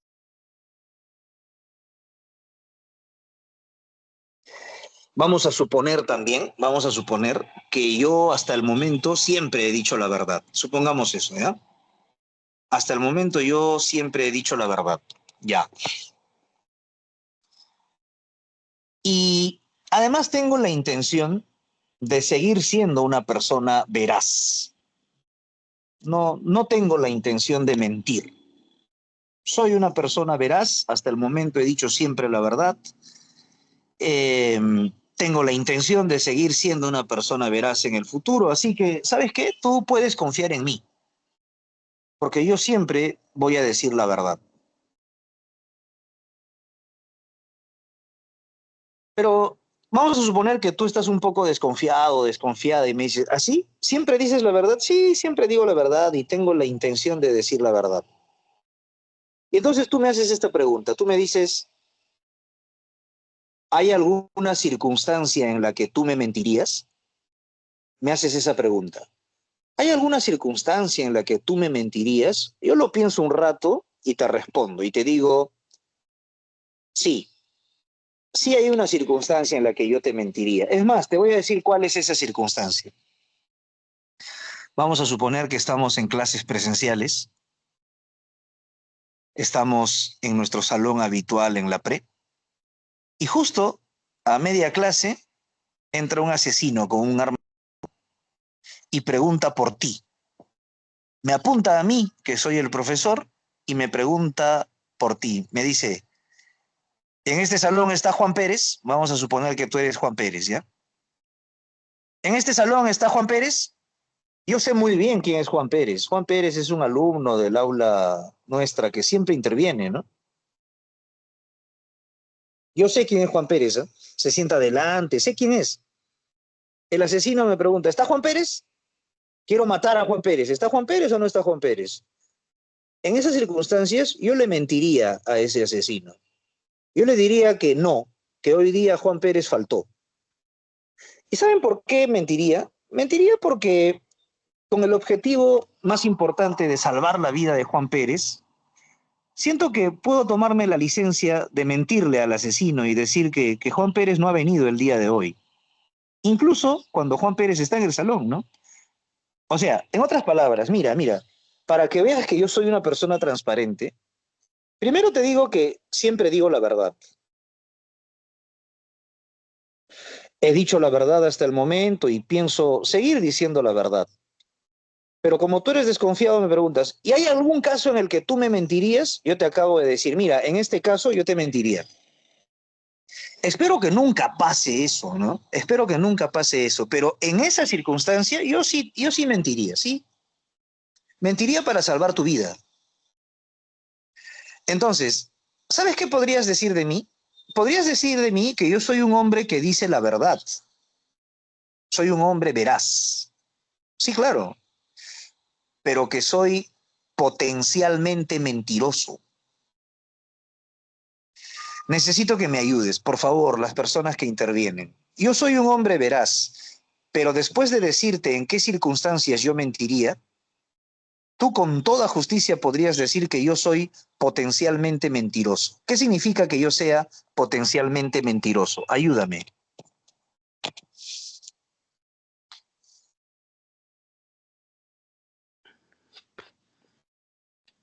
¿Que sí puedes llegar a mentir en ciertas circunstancias?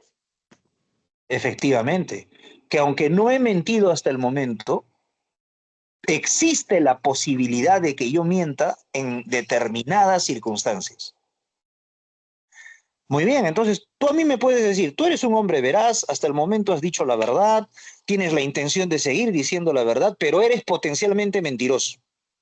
Y entonces yo te digo, sí, tienes razón, soy potencialmente mentiroso. Y el día que tú descubras que yo miento, entonces dejará de ser cierto que yo siempre digo la verdad. Claro, pero mientras no llegue ese día, yo voy a seguir siendo una persona veraz, pero potencialmente mentiroso. Ya, exactamente lo mismo pasa con la ciencia. ¿Sabes qué dice Popper? Popper dice, un enunciado es científico no porque sea verificable, porque ya hemos visto que tú nunca vas a poder verificar todos los casos particulares de una ley de carácter universal. Eso no se puede hacer. Y si siguieras la línea de razonamiento de los neopositivistas, si una ley general no es verificable, entonces no es científica, no, eso es absurdo. Vamos a cambiar el enfoque. Lo que vamos a decir es lo siguiente, un enunciado es científico no porque sea verificable, sino porque es potencialmente falsable. ¿Cómo? Lo que has escuchado. Un enunciado es científico no porque sea verificable, sino porque es potencialmente falsable. ¿Sabes qué significa eso? Que aún no ha sido falsada, pero que puede ser falsada bajo ciertas circunstancias. Claro, si yo llegara en efecto a falsar ese enunciado ya no sirve, porque ya es falso, ya no me reporta ningún beneficio. No es lo mismo decir que una afirmación es falsa que decir que es falsable, no es lo mismo. Falso y falsable no es lo mismo. Falsable equivale a decir potencialmente falso. A ver, mira, para que me entiendas. Yo entiendo que la mayoría de ustedes postulan a derecho, ¿no? También hay gente que postula a lingüística, a historia, ¿no? A comunicación social, en fin. Pero vamos a suponer que postulan a derecho. Tú ahorita eres estudiante de la pre. Claro, en este momento eres estudiante de la pre. Tú no eres abogado. Todavía no, porque ni siquiera has ingresado a la universidad. Tú no eres un abogado. Yo no puedo decir que tú eres un abogado, pero sí puedo decir que eres potencialmente un abogado. No es lo mismo, ¿sí o no? Tú eres abogado. No, aún no lo eres. Tú eres potencialmente un abogado. Ah, eso sí, claro. Si estudias lo suficiente e ingresas a San Marcos y después de eso te pones a estudiar bastante en la universidad y después de 6 años te gradúas y haces la tesis, serás un abogado. Entonces, una cosa es decir que tú eres abogado y otra cosa es decir que tú eres potencialmente un abogado. Exactamente lo mismo cambia aquí. Una cosa es decir falso y otra cosa es decir falsable. Una cosa es decir falso y otra cosa muy diferente es decir falsable. Un enunciado científico, escucha esto, ¿eh? Es un enfoque un poco más refinado. Un enunciado es científico no porque sea verificable, tampoco porque sea falso, ¿ah? No. Un enunciado es científico si es que es falsable, o sea, si es que existe la posibilidad de que sea falso en algún momento. Por ejemplo, mira, la ley de gravitación universal es un enunciado científico, sí, sí lo es. ¿Sabes por qué? No por las verificaciones que tiene, sino porque existe la posibilidad de que sea falsable. ¿Cómo así? Existe la posibilidad de que haya un contraejemplo falsador. O sea, existe la posibilidad de que haya dos cuerpos, X y Y, para los que no se cumpla esta relación. Si existe esa posibilidad, entonces mi enunciado es potencialmente falsable. Si es potencialmente falsable, si es falsable o potencialmente falso, entonces es un enunciado científico. ¿Sabes cuándo estás frente a un enunciado pseudocientífico? Un enunciado pseudocientífico es aquel que no es falsable. es aquel que no puede ser falso bajo ninguna circunstancia. La pseudociencia funciona así. La ciencia no, la ciencia te dice, mira, yo me puedo equivocar, ¿eh? Yo me puedo equivocar. Yo tengo un marco de acción, funciono en estas condiciones, pero hay otras condiciones en las que no funciona, hay otras condiciones en las que yo me puedo equivocar. Un enunciado es científico si es que es falsable, o sea, si es potencialmente falso.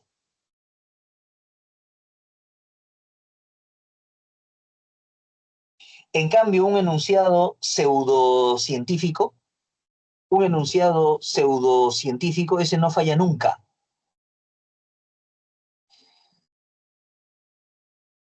La pseudociencia te dice, yo nunca me equivoco. Ejemplo, la teología. Ejemplo, la astrología. Ellas nunca se equivocan, nunca fallan. Precisamente porque se muestran como cuerpos de presunto conocimiento que no tienen la posibilidad de equivocarse, precisamente por eso son pseudocientíficas. La actividad científica es falible. Nosotros nos podemos equivocar. Mira, ¿quieres ver cómo es falible? Observa.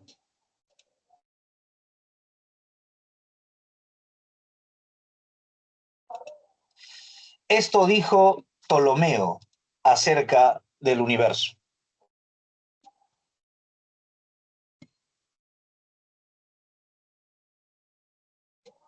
Profesor, no se ve su pantalla. Uh-huh.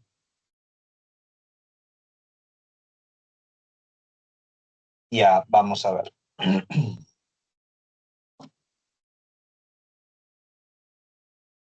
Voy a volver a compartir.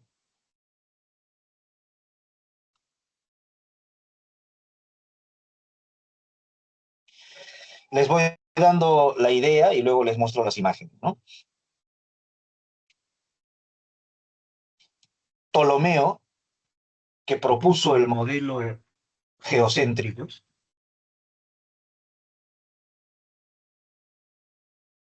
Ptolomeo se equivocó.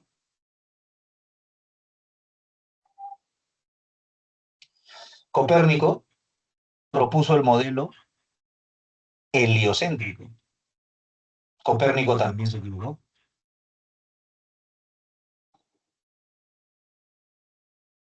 Hay un eco por ahí. A ver si su micrófono.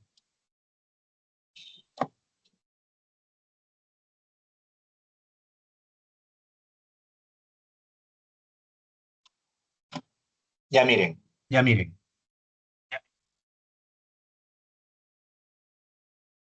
Esto es lo que dijo Ptolomeo. La Tierra está en el centro, es inmóvil y todos los cuerpos giran a su alrededor. ¿Se equivocó? Sí. Estuvo equivocado. Luego vino Copérnico y le enmendó la plana. Y le dijo, no, el universo es heliocéntrico.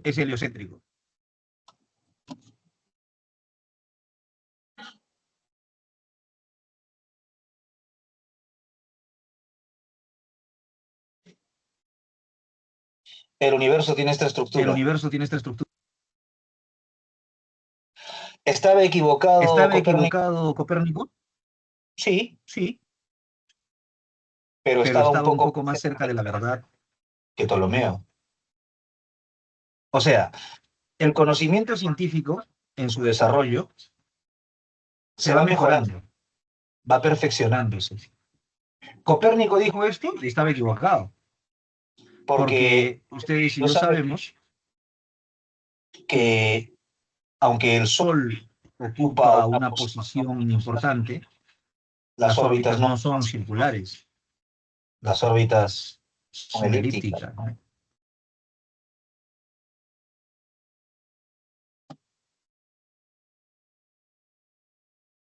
En otras palabras, el enfoque de Popper nos dice lo siguiente. Un enunciado es científico no porque sea, sino porque es falsable. Es decir, es potencialmente falso. O sea que el conocimiento científico se puede equivocar. Sí, claro que sí, muy a menudo.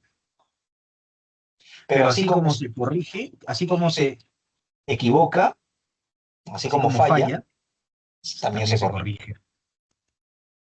Esa es la idea del falsismo.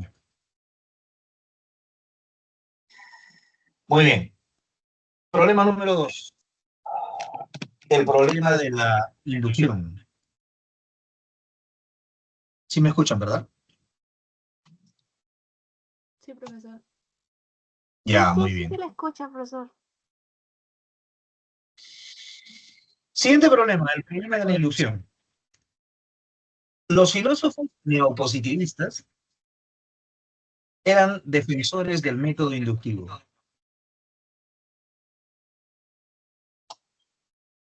Para los neopositivistas, la inferencia inductiva está justificada, aunque en términos probabilísticos.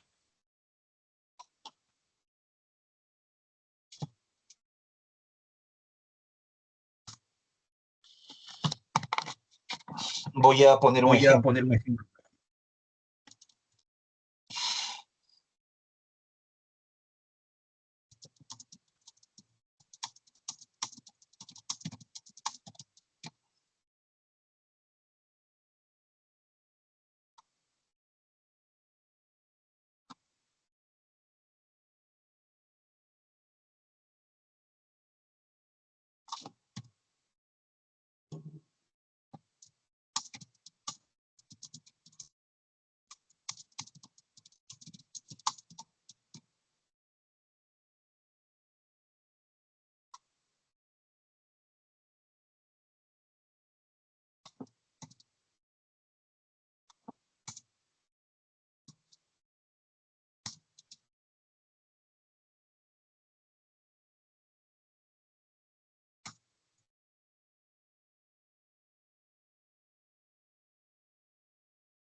Muy bien. Los neopositivistas dirían lo siguiente. La inducción consiste en el paso de premisas a conclusión,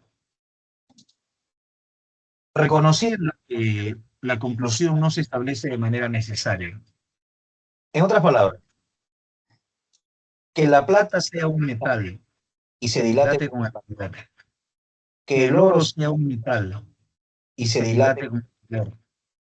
Que el cobre sea un metal y se dilate con el calor. No es garantía suficiente para decir que todos los metales se dilatan con el calor. Esta conclusión no se establece de manera necesaria, pero sí se establece de manera probable. Los neopositivistas dijeron, miren, vamos a salvar a la inducción. Este es un razonamiento inductivo. ¿Por qué es un razonamiento inductivo? Porque aun cuando las premisas son verdaderas, yo no puedo establecer que la conclusión sea necesariamente verdadera. ¿Por qué no puedo hacer eso? Que la plata sea un metal y se dilate con el calor. Que el oro sea un metal y se dilate con el calor. Que el cobre sea un metal y se dilate con el calor. No garantiza necesariamente que todos los metales se dilaten. Porque pueden existir metales en otras partes del universo que yo no conozca, que al ser sometidas al calor se encojan, ¿no? Por ejemplo, yo no sé qué ocurrirá con los metales en Marte, Y eso que es un planeta cercano, ¿no? ¿Qué ocurrirá con planetas que están en otras galaxias, En otros extremos del universo. Ya. Este razonamiento Es un razonamiento inductivo. Entonces, la siguiente pregunta es, es esta. ¿cuál es el método de la ciencia? Los neopositivistas dicen, señores, El método método de de la la ciencia, ciencia es el método inductivo. vamos a salvar la inducción. Ya sabemos que no es necesariamente cierto que todos los probables se dilatan con el calor. Pero sí podemos decir es probablemente sí. Es Es más, podemos decir que hay un decir que hay alto un alto grado grado de probabilidad que sea así, ¿no? Ya. ¿Quiénes hacen esto? Los Neopositivistas. neopositivistas.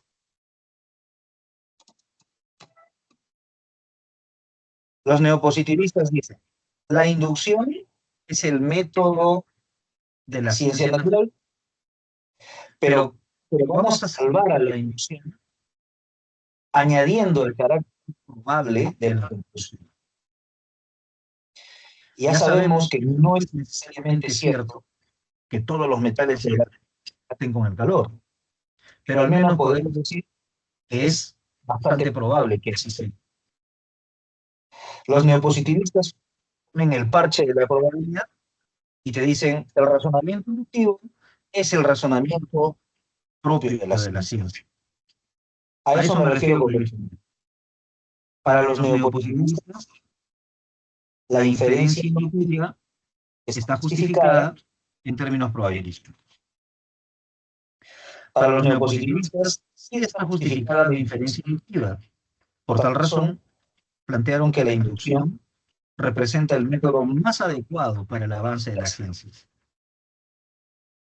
desde este enfoque Epistemológico, resultaría adecuado admitir como verdadero el enunciado todos los cisnes son blancos, si es que éste tuviera el respaldo de un gran número de casos de cisnes blancos. La palabra clave es la palabra probabilidad. todos los cisnes son blancos. Ah, ya. Eso está justificado probabilísticamente. Si veo un gran número de cisnes que son blancos, entonces es altamente probable que todos los cisnes sean blancos. Ya. Los neopositivistas toman la inducción y sostienen que el método inductivo es el típico de la ciencia natural. ¿Qué ¿Qué hace Popper? Popper? Popper dice, Dice, no está justificada la inferencia inductiva. Popper es algo así como como el el que siempre critica a los neopositivistas. Popper dice, ¿sabes qué? Añadir esto de aquí, Poner un parche que no ayuda mucho. esta inferencia, No está justificada. incluso cuando le añadas El carácter de probabilidad a la conclusión. esto no funciona. funciona. Eso sería Popper. Para Popper no está justificada la inferencia inductiva. Ni siquiera tenemos como base un gran número de casos semejantes. Y no sirve de nada Que reformulemos la inferencia inductiva señalando que es una validez estricta, sino cierto grado de probabilidad. De acuerdo con Popper, la ciencia siempre se ha servido de un método hipotético deductivo basado en conjeturas y refutaciones. Así, los enunciados observacionales No son la base que nos lleva a las verdades científicas, sino que sirven como contraejemplos para intentar refutar las teorías, no para verificarlas. con el método hipotético deductivo, lo que se tiene es lo siguiente. Yo tengo una ley de carácter universal. Si encuentro un contraejemplo, a partir de ese contraejemplo, se deduce que la ley es... Repito, yo tengo un enunciado de carácter universal, como la ley de universal. Si yo encuentro un ejemplo, a partir de ese contraejemplo, se deduce que la afirmación inicial es falsa. Y si es así, esa ley debe ser abandonada y sustituida por otra. A eso se refiere el hipotético. Muy bien, chicos. Hay algunas algunas cosas que van a tener que leer por su cuenta. por favor, Les pido que hagan ese estudio. les doy las claves. Claves de estas preguntas la próxima semana. Muchas gracias. por su atención y su participación. Nos vemos la próxima sesión. Cuídense mucho. Chao, chao. Profe, nos vemos. Chao, profe, gracias. Profesor.